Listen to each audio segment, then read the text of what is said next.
Satu, alladzina hum fi salatihim khashi'un. Syarat pertama, kalau ingin mendapatkan surga Firdaus tadi dan kebahagiaannya diturunkan ke bumi, dibawa sampai mati, masuk ke alam kubur lebih bahagia lagi, maka amalan pertama untuk melatih menguatkan iman itu, coba berlatih untuk menunaikan sholat dengan khusyuk. Kalau Anda kerjakan benar sholat ini, maka apa yang Anda dapatkan? Teman-teman ingat betul, saya mau tanya sebentar. Keabadian yang abadi disebut dengan sa'id. Kalau kita ingin turunkan ke dunia percikannya kita dapatkan, usahanya disebut dengan apa? Masih ingat? Aflah itu kalau didapatkan, kata dasarnya apa tadi? Falahun. Lihat baik-baik. Kata Allah dalam Al-Quran tadi, kalau ingin mendapatkan falahun, amalan pertama sholat. Makanya ketika dipanggil sholat, kalimat falah dilekatkan pada panggilan sholat. 5 kali diingatkan. Begitu muadzin kemudian azan memanggil Anda, hayya 'alas shalah. Anda bertanya, ya Allah kenapa kami mesti sholat? Dijawab, hayya 'alal falah. Yuk, pagi yuk. Yang sejati datang sini. Belum dapat sujud, belum dapat ruku, saya berikan.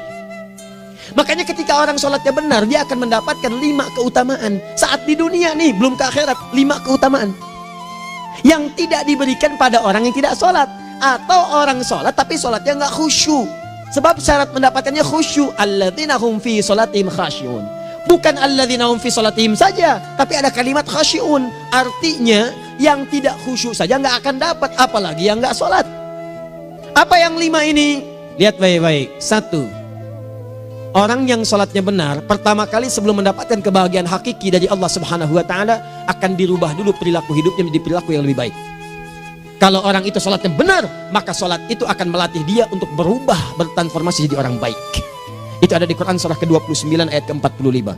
Innas sholata tanha anil fahsya'i wal munkar. Sumber keburukan cuma 2, kalau bukan fahsya itu munkar.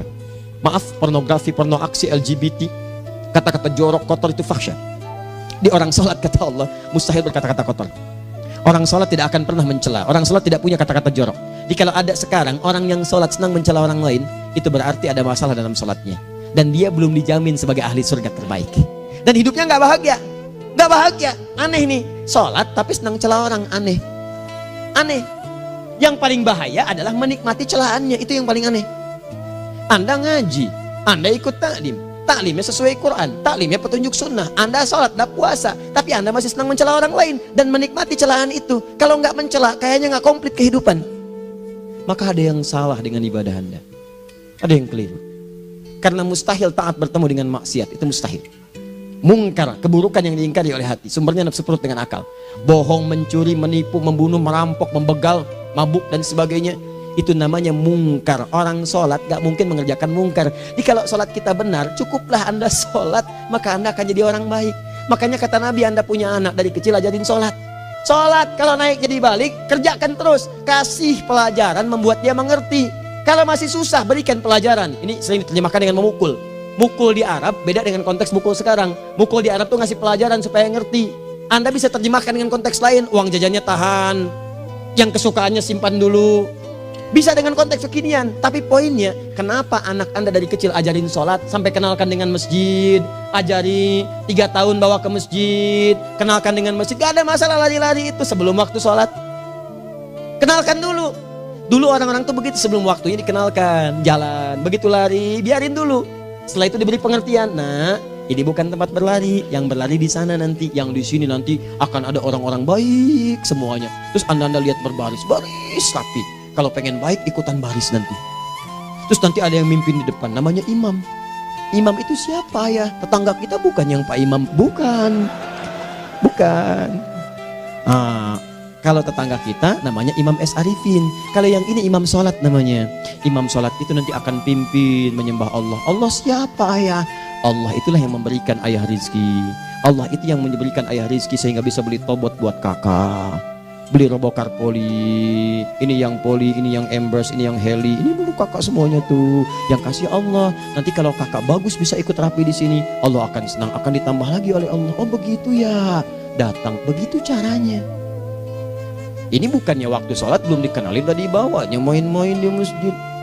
Bahkan ada yang agak repot lagi, di rumahnya susah diatur, dibilang, kamu ini susah diatur, main sana ke masjid, disuruh main, ya main di masjid.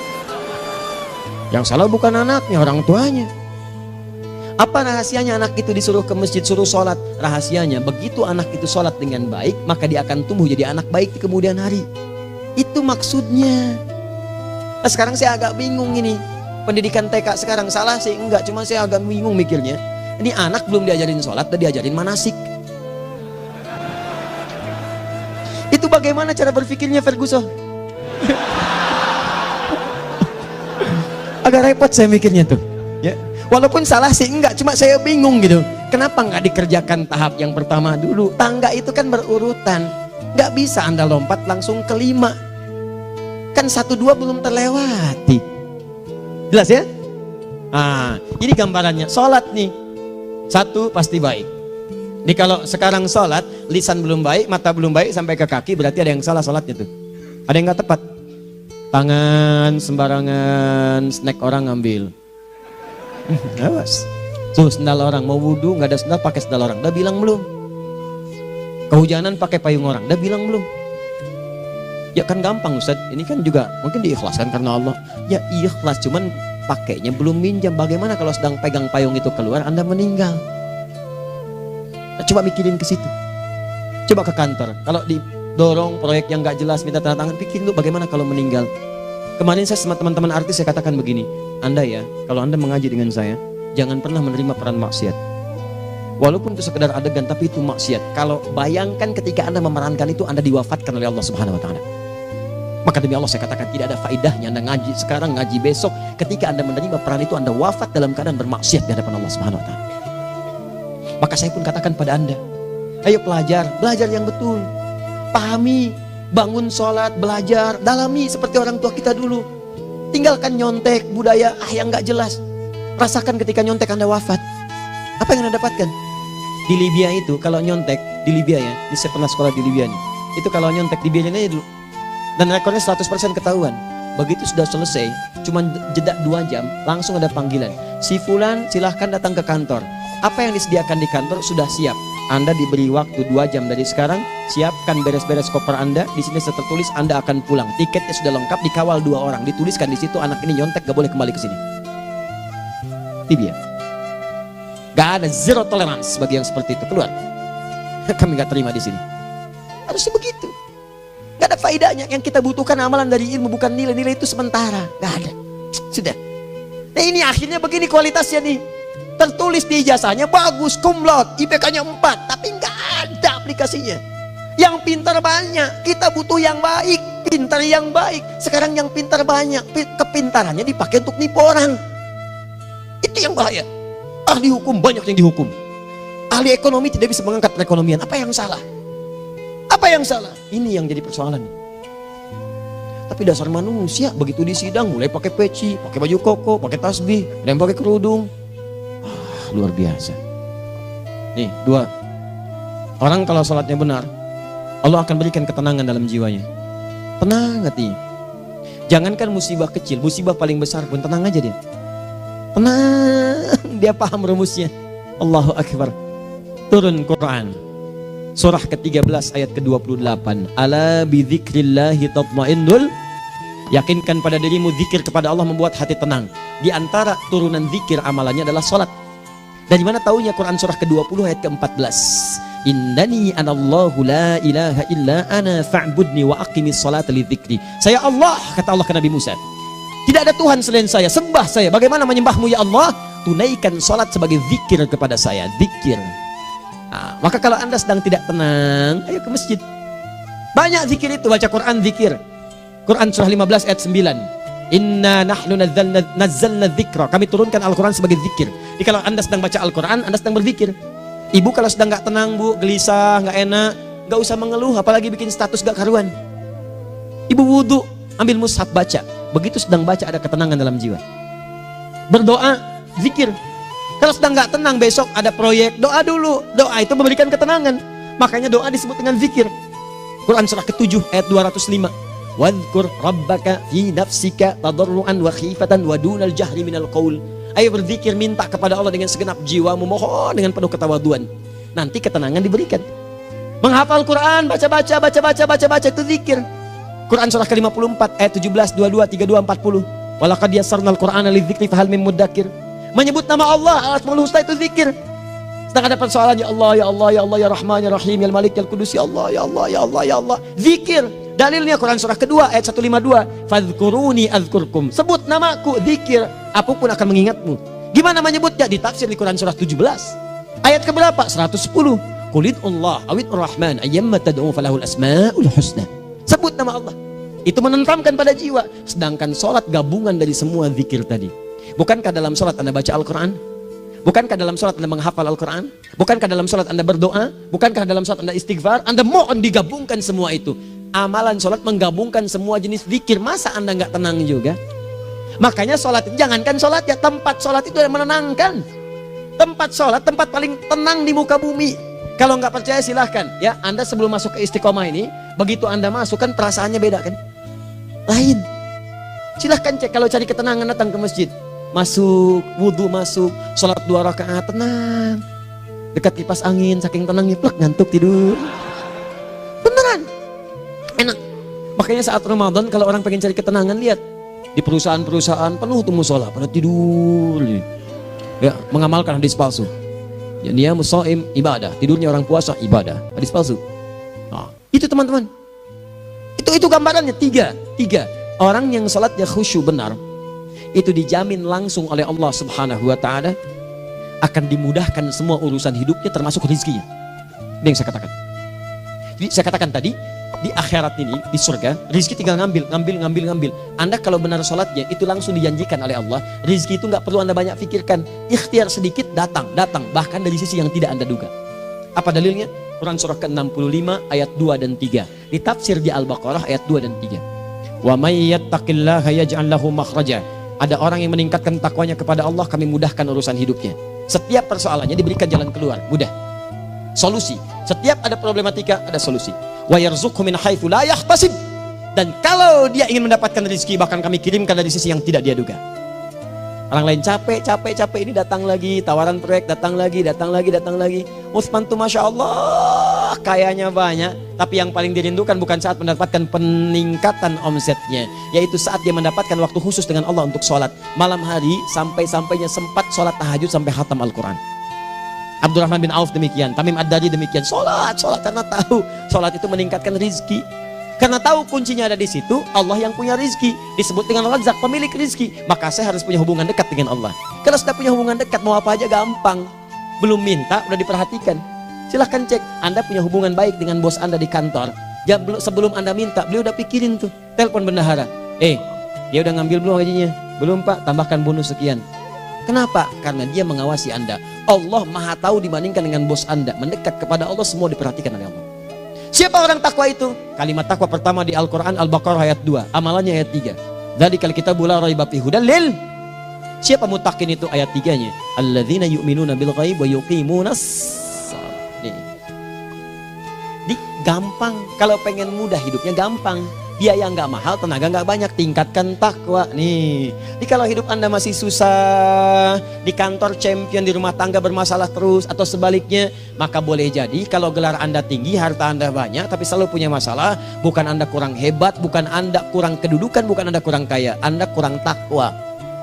Dan yang paling dahsyat, mungkin sholat Anda belum berkualitas. 4. Orang yang sholatnya benar, khusyuk dia. Bahkan saat sholat itu kalau dia minta, maka seketika doanya akan dikabulkan. Tanpa diskusi, langsung seketika. Contoh, Quran surah ketiga ayat 38 sampai 39. Demi Allah saya katakan, Nabi Zakaria punya masalah, masalahnya pelik. Sudah berumah tangga, istrinya divonis monopos, maaf bahkan mandul. Gak mungkin punya keturunan. Maka apa yang beliau kerjakan? Secara singkat beliau sholat. Begitu sholat minta kepada Allah. Hunalika da'a Zakaria rabbah. Di mihrab itu beliau bermohon kepada Allah. Bermohonnya sambil sholat. Qala rabbi habli min ladunka dzurriyyatan thayyibah innaka sami'ud du'a. Ya Allah, mereka katakan saya nggak mungkin punya keturunan. Sekarang saya ingin katakan, ya Allah, saya hanya minta darimu saja, saya nggak akan dengarkan mereka. Ya Allah, mohon Engkau maha mendengar, ya Allah. Maha mendengar doa saya. Kalau kepada yang maha mendengar aja nggak mengabulkan, kepada siapa lagi saya mesti minta? Apa yang terjadi? Fanadatul malaikatu wa huwa qa'imun yusolli fil mihrab. turun malaikat mengabarkan, sedangkan beliau masih sholat, belum selesai dalam sholatnya. Sholat khusyuk itu belum selesai sholat aja dikabulkan, doa sudah turun. Sholatnya belum selesai, doa sudah dikabulkan. Annallaha yubashshiruka bi Yahya. Allah kasih kabar gembira, doa kamu didengar, dikabulkan, kamu akan punya anak, namanya langsung dari Allah Yahya, artinya hidup yang mustahil menurut manusia. Lahir seorang dari rahim perempuan yang menepus dan mandul, bayi yang hidup, kata Allah nggak ada yang mustahil bagiku, jadi dan jadi dia. Berita baiknya, Nabi Zakaria sholat dikabulkan. Umat Nabi Muhammad sebelum sholat sudah ditunggu oleh Allah, mau minta apa aku kabulkan sekarang. Hadisnya qudsi, saya bacakan. Hadatsana qala Rasulullah sallallahu alaihi wasallam, qala Allahu azza wa jalla, qasamtu shalah baini wa baina abdi. Kata Allah, saya bagi dua ya salat antara aku dengan hambaku. Wali abdi ma sa'ala. Kalau hambaku benar salatnya, aku berikan apapun yang dia minta sekarang. Idza qala al-abdu alhamdulillahi rabbil alamin. Bagian pertama, kalau hamba benar dibaca Al-Fatihahnya dari alhamdulillahi rabbil alamin, kalau Allah azza wa jalla dijawab oleh Allah, hamadani abdi, hambaku sedang memujiku. Wa idza qala ar-rahmanir rahim, jika hambaku berkata ar-rahmanir rahim, qala Allah azza wa jalla athna alayya abdi, hambaku sedang menyanjungku. Wa idza qala maliki yaumiddin, qala Allah azza wa jalla majjadani abdi, kalau hambaku mengatakan maliki yaumiddin, kata Allah hambaku sedang mengagungkanku. Perhatikan sekarang. Wa idza qala al-abdu iyyaka na'budu wa iyyaka nasta'in, jika hambaku berkata sekarang, ya Allah, kami sekarang ibadah, salat menyembahmu, dan kami sekarang sedang punya masalah, kami hanya minta tolong kepadamu ya Rabb. Apa jawabannya? Beda dengan sebelumnya. Kata Allah, hadza baini wa baina abdi, inilah perjanjian antara aku dengan hambaku. Wali abdi, kalau hambaku benar khusyuk salatnya sampai detik ini, baru sampai Al-Fatihah itu pun belum tuntas, baru sampai Al-Fatihah itu pun belum tuntas. Kalau benar bacaannya betul, salatnya dari takbir sampai dengan selesainya, sampai ayat itu, iyyaka na'budu wa iyyaka nasta'in, kata Allah, masalah apapun yang dia minta sekarang aku akan kabulkan. Besok saya kasih rahasia yang di KBP. Ada awal pembuka di awal sebelum Al-Fatihah yang kalau Anda benar bacanya, itu pengantar kepada pengabulan doa di Al-Fatihah. Apa itu? Besok. 5. Yang kelima ini yang paling diharapkan, dan ini penutup dalam kajian kita malam ini. Teman-teman sekalian, perhatikan baik-baik. Jika Anda benar mengerjakannya, maka Allah akan jamin langsung Anda akan mendapatkan kesuksesan dan kebahagiaan di semua aktivitas Anda. Kalau jadi suami, suami yang sukses, rumah tangga yang bahagia. Kalau jadi pegawai, pegawai yang sukses, dan di kantor bahagia. Masih ingat? Kesuksesan yang menghadirkan kebahagiaan, konteksnya dunia disebut dengan falah, dipegang disebut dengan aflah. Dikembalikan lagi ke atas, ke surah ke-23 ayat 1 dan 2. Qad aflahal mu'minun. Apa amalannya? Alladzina hum fi salatihim khashi'un. Persoalannya, kalau Anda salat belum mendapatkan satu di antara 5 ini, apa masalahnya? Pertama masalahnya, kata Al-Quran, boleh jadi yang salat itu belum khusyuk. Apa itu khusyuk? 2 maknanya, dan saya tutup di sini. Apa yang 2 itu? 1, kebanyakan orang salat masih membawa dunia dalam salatnya. Makanya kalau pengen khusyuk, kata Allah, maka Anda rasakan akan bertemu Allah. Rumusnya Quran surah kedua ayat 45 sampai 46. Rasakan secara singkat, mungkin itu sholat terakhir yang Anda akan kerjakan dalam kehidupan. Mungkin di sholat itu Anda wafat. Kata Allah, alladzina yadhunnuna annahum mulaqu rabbihim. Orang khusyuk itu sudah kelihatan dari sebelum sholat, dia sudah merasa persiapan menghadap Allah. Persiapan ke manusia aja, dia sudah siap-siap, mandi dulu, ganti pakaian, pakai parfum, macam-macam dan sebagainya, hanya memenuhi undangan manusia.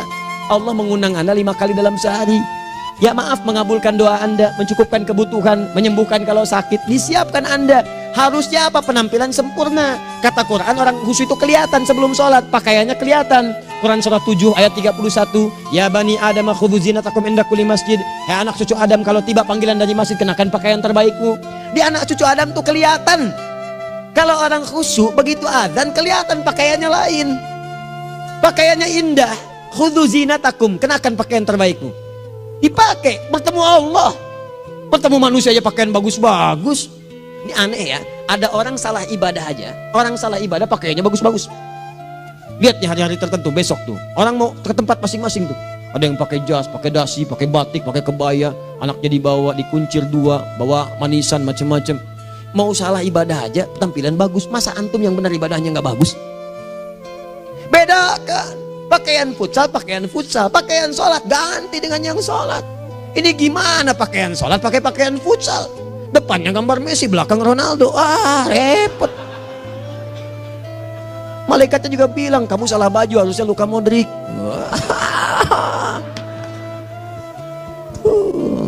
Apalah saya. Nah, yang mau tanya apa? Mourinho dipecat saya tahu. Lagi nganggur sekarang, ditawarin Benfica dia nggak terima. Sekarang jadi dia komentator di beIN Sport.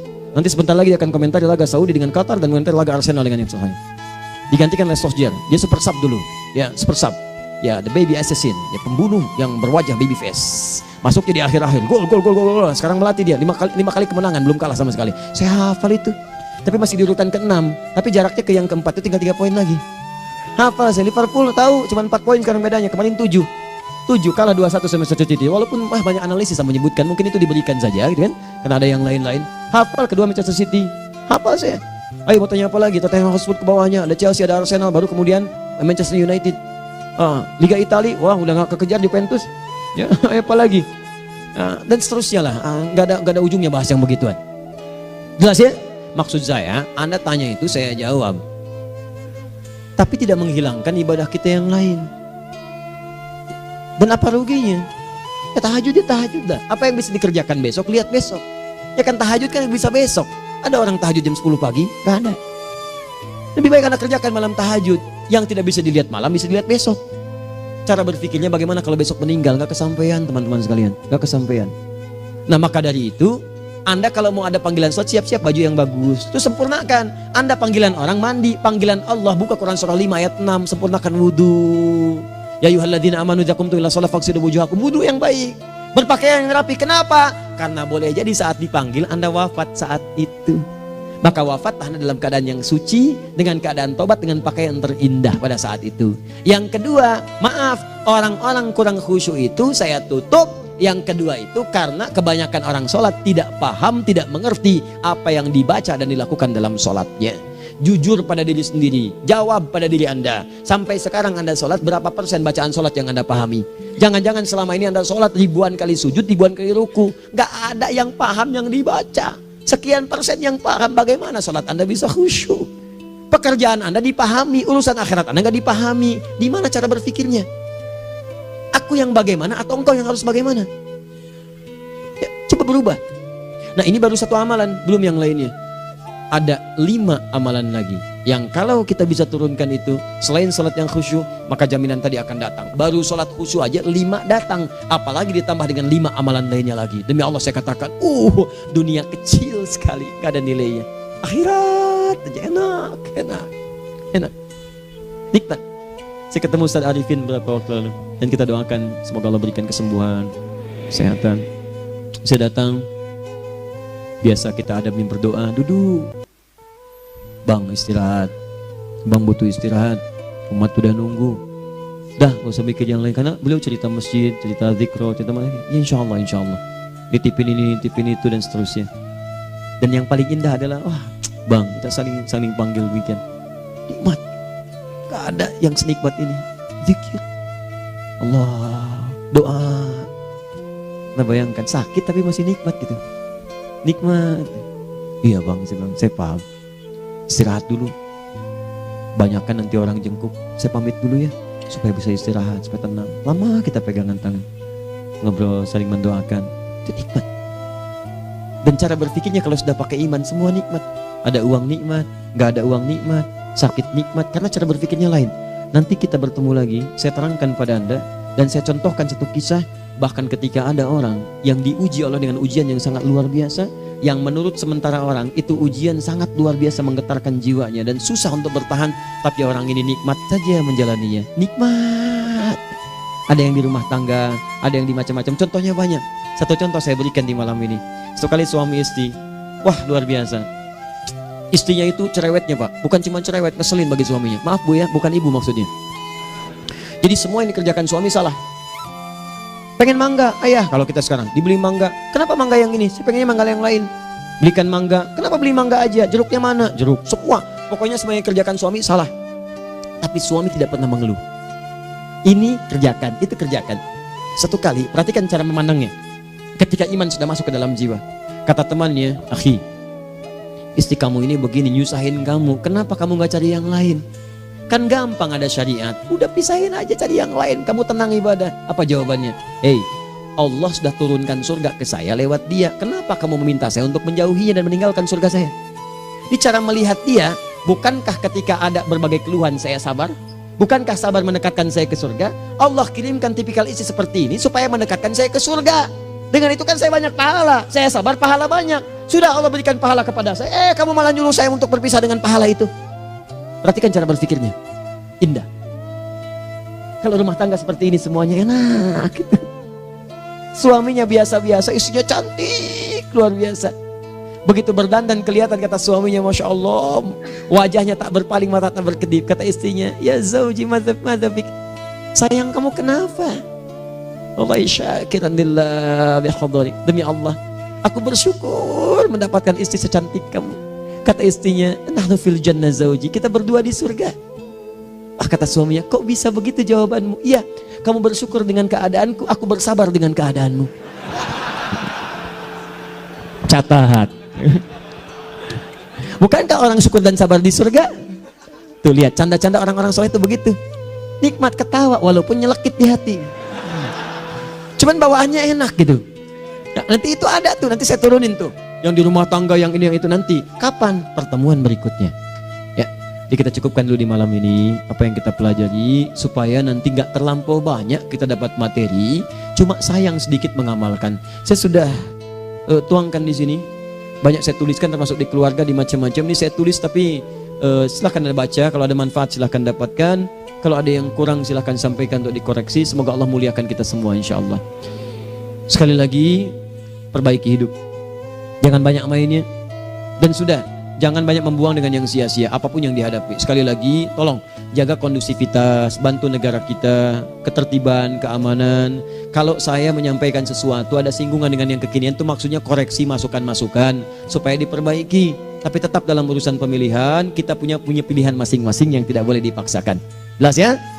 Baik, jadi ya, saya sampaikan sekali lagi. Pertama, pilih mana? Anda dipaksa harus ikut, atau yang kedua, kita bebas memilih sesuai. Dah. Sudah ya. Jadi kita akhiri, subhanakallahumma bihamdika asyhadu an la ilaha illa anta astaghfiruka wa atubu ilaik. Wa akhiru da'wan alhamdulillahirabbil alamin. Berjumpa besok sesi terakhir fikih ikhtilaf di Masjid Ar-Rahman Kota Baru Parahyangan. Assalamualaikum warahmatullahi wabarakatuh.